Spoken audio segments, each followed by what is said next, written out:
975. Communication 975 requesting update on the county's plan for building or rebuilding in the areas of lava zones 1 and 2. From Councilmember Drew Mamokanuha and Karen Eoff dated June 29, 2018, requesting the offices of the mayor, housing and community development, and the planning department to address housing solutions for those displaced by the recent lava event. My name is Diane Lay. I'm the director for the Department of Research and Development. And the mayor's also asked me to lead the coordination of a team focused on recovery. So, well, today we're here to present you with an update on planning efforts to move forward with recovery in terms of housing. I do want to just very quickly share a bit of a larger framework that we're working on. Obviously, there's the ongoing emergency operations because this disaster is not over. FEMA is in town, the Federal Emergency Management Agency, providing both technical and support for moving us forward with public assistance as well as individual assistance. And then we're also working on mitigation, which falls on both the emergency side as well as longer-term recovery. The recovery transition to recovery from a disaster really includes building our communities again, and again, that includes our housing. You have the clicker? Oh, you're there. Oh, you're on there. Okay.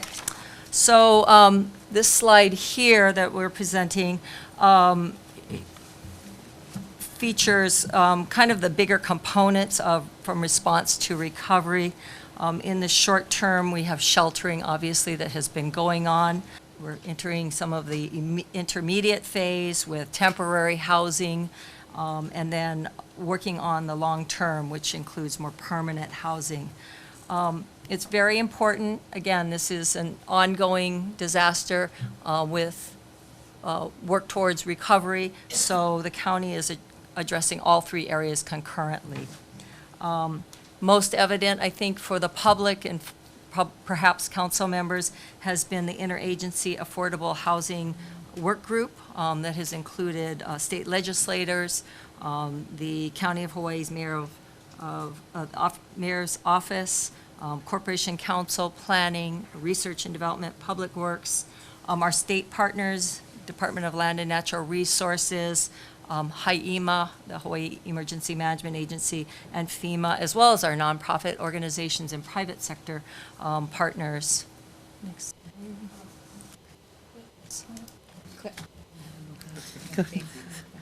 Point of clarification. Thank you, go ahead. Yeah, I'm trying to follow the presentation, but do we have a handout on that, or? Yes, Mr. Clerk, did we manage to get copies of the?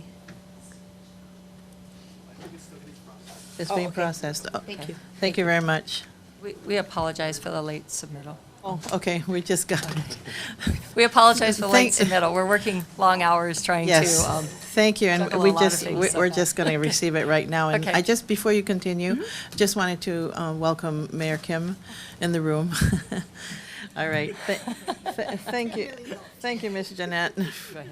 All right, I'm sorry, Director Lay, you can proceed. No problem. So the slide before you, slide number 3, I'll let you maybe turn the pages. This basically shows kind of a drill down on the various components of from response to recovery. Obviously, civil defense under Talmadge Magno's direction. We have the ongoing emergency operations, which includes a host of tasks and focus areas from, managing the day-to-day information with what's going on with the eruption and its impacts to transportation, telecom, water, sheltering, human services, as well as our economic side, agriculture and communications. And again, we'll focus a little bit more on the, if you have questions about the emergency shelters and temporary shelters, but moving forward, The assistance programs is coming through FEMA, through the auspices of the Stafford Act, a federal program which allows for resources to be brought down to the county level for public assistance as well as individual assistance, and that's ongoing. Moving forward, the individual assistance will also include temporary shelters, rental assistance, and the like. On the recovery side, just very quickly, it is that green column there on your slide packet. It is a fairly complex integrated process, including natural and cultural resources, infrastructure, health and social well-being, economic factors, as well as community planning, and additionally, the intermediate and long-range housing initiatives. So as we move through the continuing lava eruption and the variety of risks that it presents, we're constantly evaluating our decisions and alignment with both funding requirements that the federal government provides for us, as well as opportunities at the state and local levels, obviously, and in partnership also with our nonprofits and private sectors. So again, this process is multifaceted, it's complex, it's interrelated. You know, we're going to be looking at not just the impacts, I think, to the Puna district, but this disaster is impacting us island-wide, dispersing our families island-wide, impacting the economy island-wide. And so it's going to be critical that we, take a comprehensive look at it. And again, focus on where are the opportunities to move this island forward, where are the opportunities for us to address challenges in new ways, and I think that the housing pieces that we're going to share with you today are a good example of that.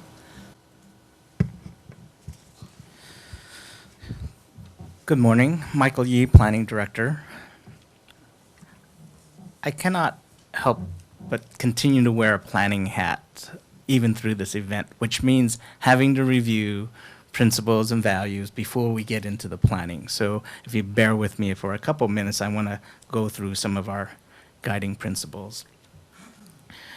Guiding principles will help calibrate our compass that is used to navigate through this very new territory that we're in right now.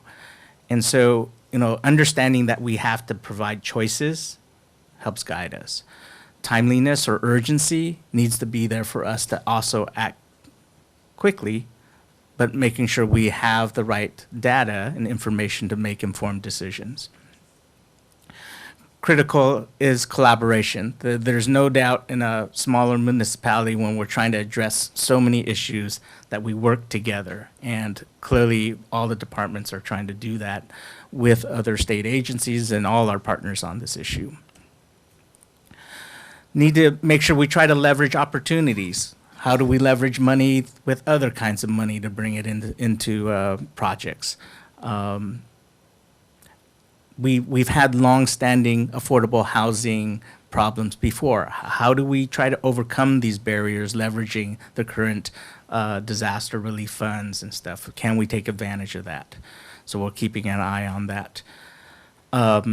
Community engagement. We've already met with the Puna CDP Action Committee to start involving them in the process of reviewing ideas and stuff. So they're prepped and ready to go. We will expand our engagement with community.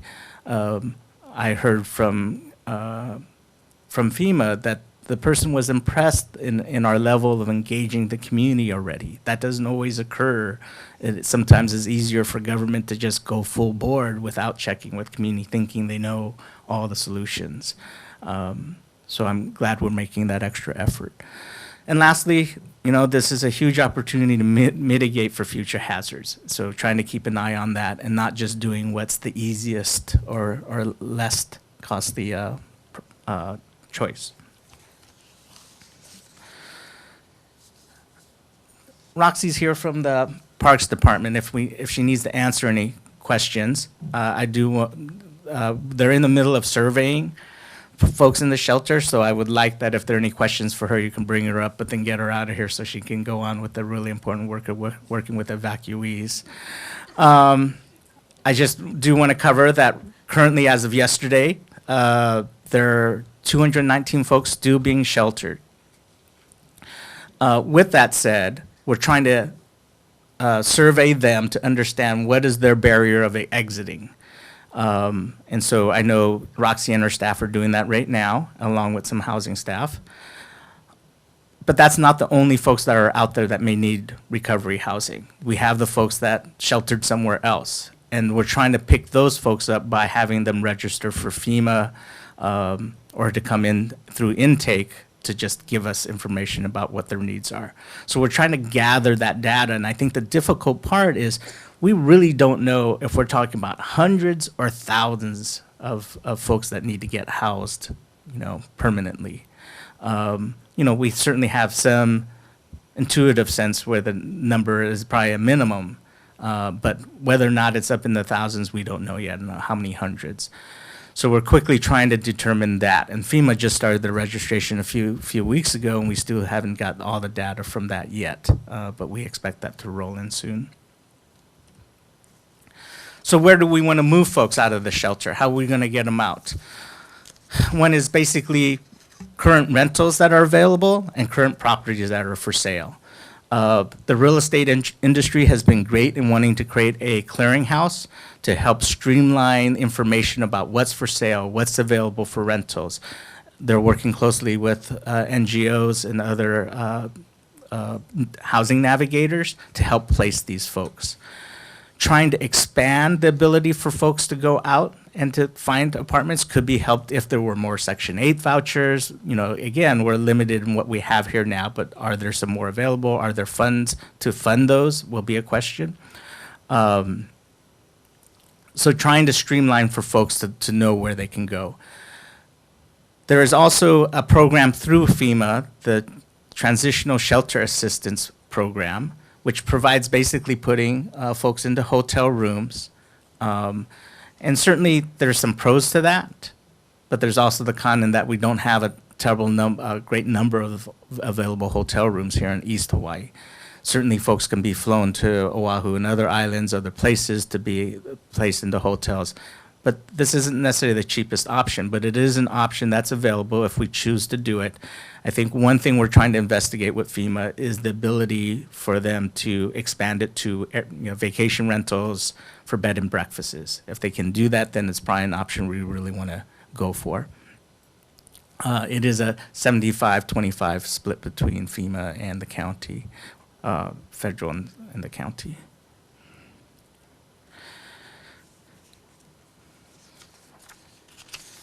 So as we move folks out of shelters and they get housed temporarily, where's that going to be? We've already seen some of it happen with the Sacred Hearts Church site, moving them out of the shelters into something that they can stay at up to 18 months. We have Sacred Hearts that has done 20 units with 20 plus more being planned. Connect Point Church currently is planning 11 units on their site in HPP. And then you even have a site that's been talked about, and they haven't made a proposal yet, but you see it in the news, where there's another site possibly of 50 plus units in Pahoa. And that's really working with faith-based organizations, other NGOs that can provide supportive services. It's not just about wanting to find temporary shelters that can just be thrown on a piece of vacant land. We get plenty of folks offering to put some kind of unit structure on a piece of land, but without services to the residents and stuff, it can be very problematic. Potential state and county lands. You definitely have heard the ideas around Keone Poko, Moku'u Market area, and then the Equestrian Center. Whether or not there's a need right now for us to sponsor kind of a larger sheltering area is what we're trying to quickly determine. The intuitive sense I have is we're probably need to go in that direction. How many units, we don't know today. But I have a sense that if we want to get folks out of the shelters within a reasonable time here, the faith-based groups will not be able to fill the demand. But again, I want to underline that's just a guess on my part. I wanted to really cover private property because we do have hundreds of folks approaching us saying, I have vacant land or I have a structure, where can I put it down and have people housed in it? It will be crazy to have hundreds of sites with evacuees everywhere that we're trying to track, not knowing health standards, fire standards and stuff. So for now, we are not providing exemptions for them to put structures on. If you want to build something that houses a group of some evacuees, then do it through the regular permitting process. We are trying to expedite processing of those for evacuees, but there's no special exemptions we're making for that. But again, we know there's going to be circumstances where it may make sense, and we're trying to investigate how we can help with that from a permitting standpoint. So that's where we're going with temporary sheltering, which is, again, up to 18 months. So as we move out of the yellow zone here into more of the green zone,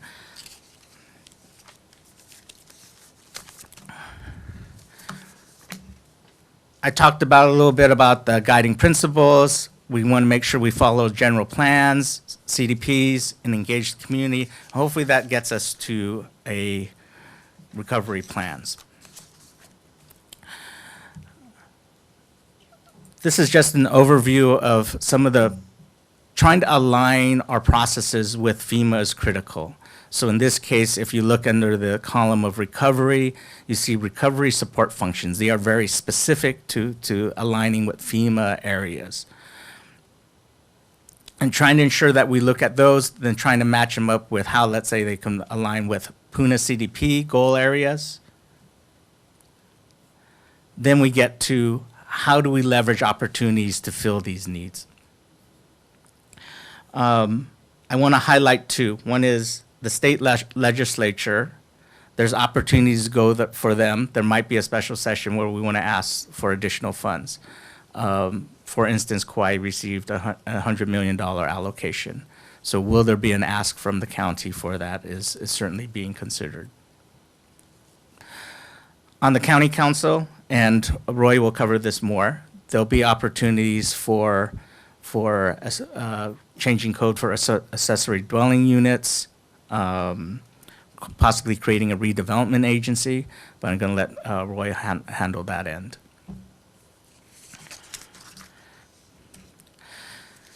Finally, I just wanted to, on my section here, highlight some of the just general plan aspects. On this slide, I took a quote from the general plan that, clearly it was stating there's a risk here in building in Lava 1 and Lava 2 zone. Our general plan, our community development plans try to be forward-thinking.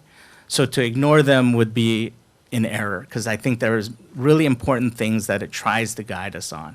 And in a rush, we can tend to try to set it aside, and I don't want to do that. So without reading details, certainly there are many good ideas, things that would help guide us in our choices.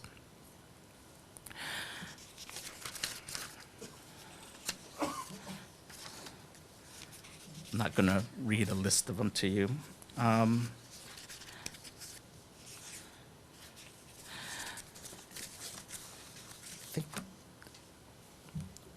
That's it for my section in terms of kind of laying out principles, goals, what's the process of trying to incorporate that into decision making. Now, drilling down a little further will be Roy.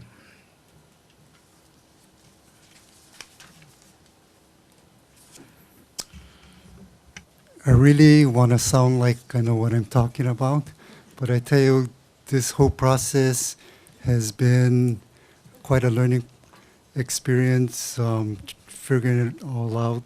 So we definitely welcome questions, input from all of you and any of your constituents or special expertise that you know of. But let me lay out where we are today in trying to figure this out. Starting with understanding the areas that have been impacted. So we definitely know that there is the areas parcels that have been totally inundated, parcels that have been surrounded by lava and now are inaccessible, but their homes may still be standing. In Leilani, there's the mandatory evacuation area and the voluntary evacuation area, as you've heard testimony earlier. And we can give you information on the voluntary evacuation area and the issues going on there as testified earlier, but that can be another conversation. And then there are areas downwind of the vents that are not directly impacted by the lava flow itself, but by air quality. And then there are areas upwind of the vents, still in lava zone 1, possibly in lava zone 2, that we don't know, given the current activity, lava activity, whether those will be inundated in the near future or not. So when we're talking about the impact zone, you know, how far do we go? How much of this area do we encompass in policies that we may be considering for condemnation, land exchange, special regulation? These are kind of policy decisions that we would kind of propose, come up with, research, but ultimately, I think the decision will fall on this body here. If we formulate a redevelopment agency similar to what has been done for Banyan Drive, what was done for Kaiko after the tsunami, using that as a model, there was a redevelopment agency that kind of, first of all, had to come up with a redevelopment plan approved by the county council. And based on that plan, then the implementation involved acquisitions and exchanges and developing other land like state land that could be part of that kind of exchange.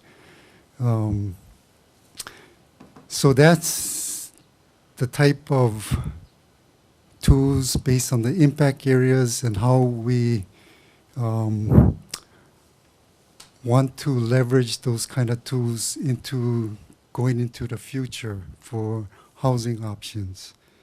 In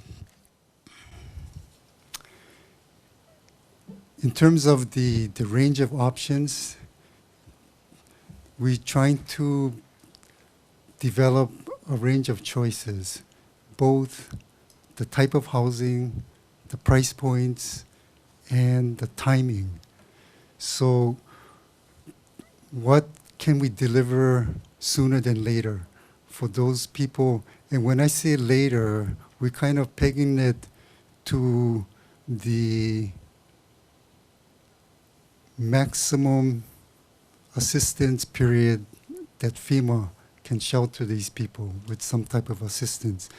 And that maximum is about 18 months. So even our long-term solutions, we should be ready to deliver those options to the people in need within the 18-month period. So in terms of short-term options, this may be more theoretical than real, but we're trying to find existing multifamily, whether senior housing or other, that may have vacancies, but the vacancies haven't been filled because units have been in disrepair. So FEMA has some funding programs that we can quickly go in and repair those units and make them available.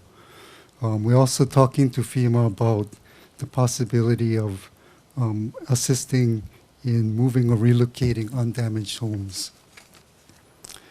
And of course, Michael mentioned earlier how we're working with the realtors to facilitate optimizing the existing inventory of for sale and rental inventory to match up the available inventory with the evacuee needs.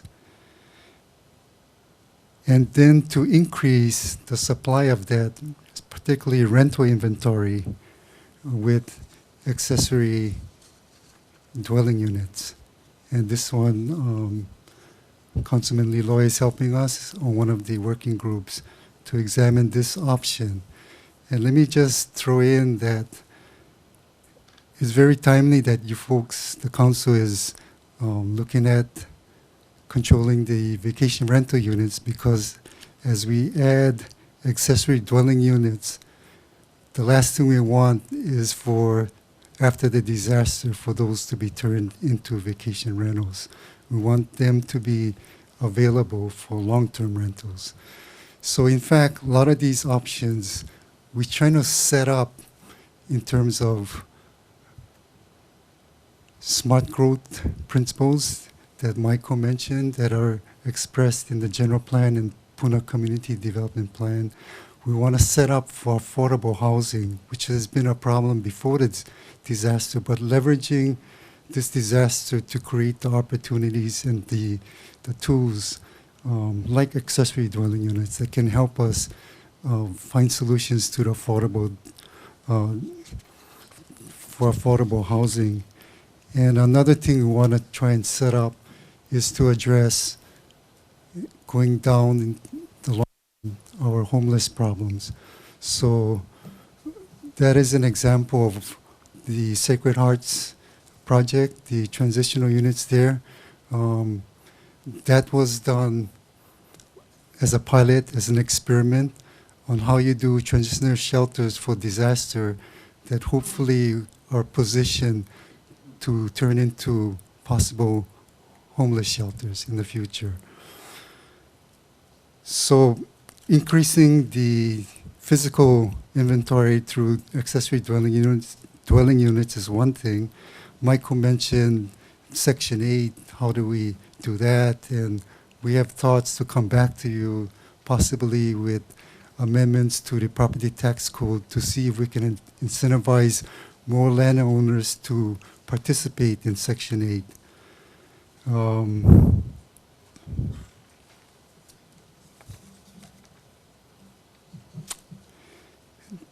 Then the more challenging, getting into the more intermediate to longer term options.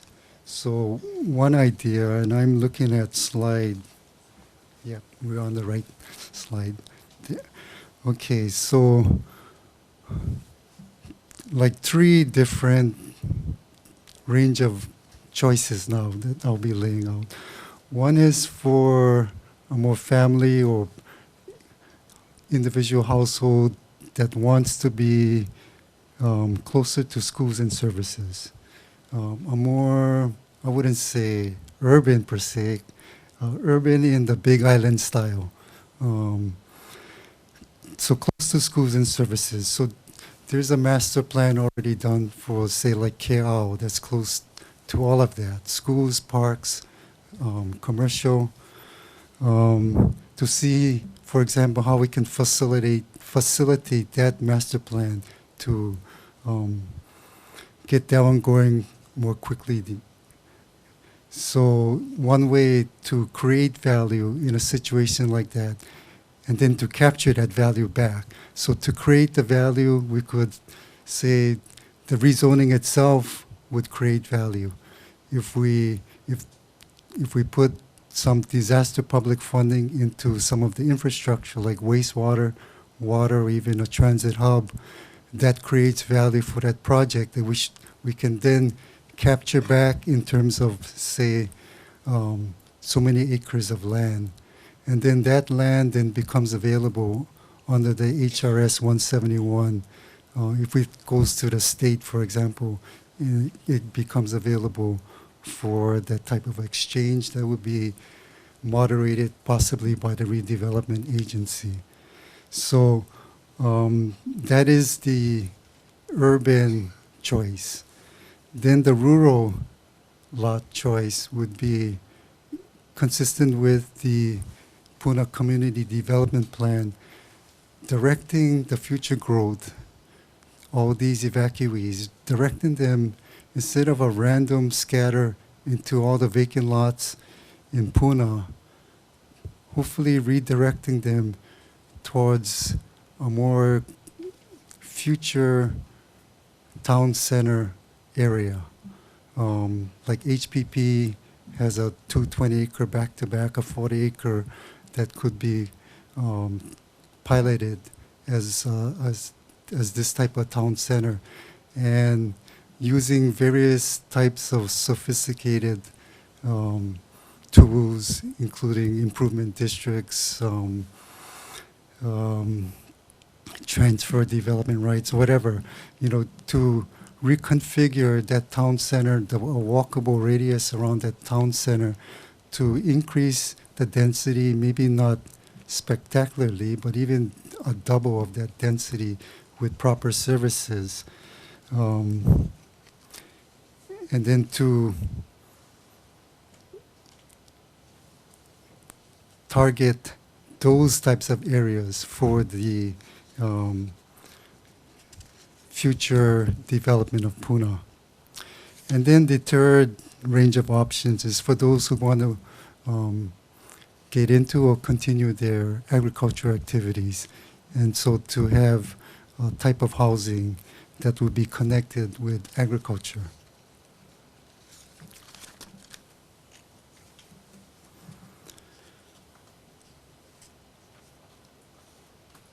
So in summary, where are we today? Oof. Okay, we are working closely with various partners, particularly FEMA. And this is key because that's where the money is, and expertise. So they have been great to work with, and all the other partners that come with them, other federal agencies and nonprofits. For the housing piece, we are fortunate to have energetic, willing input from volunteers, from other government agencies. We have 5 working groups that have been organized to address a range of different pieces of the housing solution. And we continue to try to get a handle on the tough issues, the condemnation options. What does that mean? How do we acquire, how do we value pre-disaster values versus post-disaster values? Is there a way to possibly combine those? So we're looking at other places that may have tried this, like in flood disaster areas, but I tell you, this lava thing is pretty unique. Like flood, you can go back. Hard to go back when your lot is 20 feet under solid lava. So, we have a pretty unique situation that requires really sleepless nights of thinking. Okay, and then we know that we need to engage the community. They are the ones that need to be, that we're not planning for them, we must be planning with them. We must be developing a community, a future that they want to live in. So we know that needs to happen, and any thoughts you have on that, we welcome that, but we know we need to do that, and we need to figure out how that community engagement will work. We're trying to do that as an experiment now, like tonight at the Poa community meeting, we'll be using the clickers to see how well we can get a sense of who's at the meetings and what in that limited sample of the meeting, what the thoughts are and the feedback on some of these ideas that we are considering. And then we know that we need to prepare legislative packages, both to the state legislature and a package for the county council, whether it be funding, whether it be code amendments, whatever. And we need to do this quickly. So we know the sense of urgency, and we invite any kind of input and assistance from any of you. Thank you, Mr. Takemoto. This does give us an opportunity to kind of reinvent districts. I'm thinking, very mindful when we're talking about walking to community centrals, economic centers, things like that. I was able to attend a presentation put on by our Department of Transportation concerning Transportation for America, a group out of Washington, D.C., and they talk about we're not going to fix our transportation problems till we fix our zoning issues. And this might be an opportunity to do that. Not that we want to have this ability to do it, but this may be a great way to kickstart some of that. And so I know, Michael, you're very well aware of what we're talking about here. But I was thinking about that and thinking this may be a great way to kind of kickstart that initiative. Also, when we're talking about building, the density increasing, that's all part of that transportation and walking communities and all that. So I think as we have an understanding as a council to be asked to approve some changes, I think that's all part of the conversation. The last thing I wanted to mention was we're talking about building, and Councilwoman Leloy has mentioned in the past, and I will also raise the question, that means we need to streamline our building permit processes. And I think this is also a time we can recreate the wheel and make things faster and more streamlined so we can actually get some things done. There are some projects out there, and Roy, we've discussed them, that I think are out there and we can actually do some good things, but we're going to have to get the inertia, not the inertia, but the slow process of building permits approval expedited. So with that, I'll yield. I want to listen to my colleagues. Thank you, Mr. Richards, and I think that was a great suggestion about having the USGS come and present to the council. Our constituents say that, you know, we want a meeting because we want to be updated, and I think this is a great way to do it within our meeting forums. So, Ms. O'Hara. So many things. Of course, you know, I'm right in the middle of it with you guys and hearing from my constituents who are affected. We already had a meeting, Roy, Diane, and I, about the letters. And it's very difficult to write a blanket letter that applies to every case, because every case is virtually different. And so it may be something that we need to let the homeowners, affected population, solicit and see what it is that's really needed. Another thing that's come up that I've heard is FEMA inspectors are not being allowed into Leilani to do their inspections. Now, this is slowing things down. Everything that I hear slows the process down, and we need to find ways to streamline and move the process forward. As Mr. Richard just said, I heard that we were not doing any streamlining of permitting for accessory buildings on private lands. Maybe we need to be doing that. Maybe we need to be bringing in those ohanas so that people have roofs over their heads in the shorter term and not wait what's generally taking 9 to 12 months to get a permit for a simple structure. We need to find ways to streamline and move this forward, because I hear very slow process is what I'm hearing. It's a nice process, but very, very slow. And our population can't handle that. And recovery isn't just about housing. It's also about rebuilding the district. It's about road building. I don't hear anything about that. It's also about redeveloping economic activity. I didn't hear anything about that. Providing housing, if people don't have jobs, won't do any good. They will leave the area. And right now, we've lost tons of jobs in Puna because of this eruption. A lot of people were engaged in the short-term vacation rentals in Lower Puna. We lost 300 to 400 of those.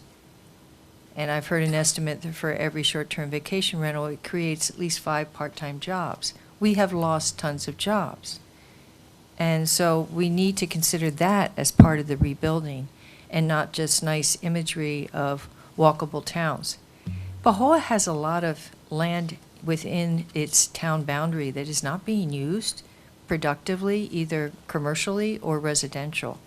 And that's something to consider. It could be expanded upon. Right now, it's high in useless, well, I won't say useless.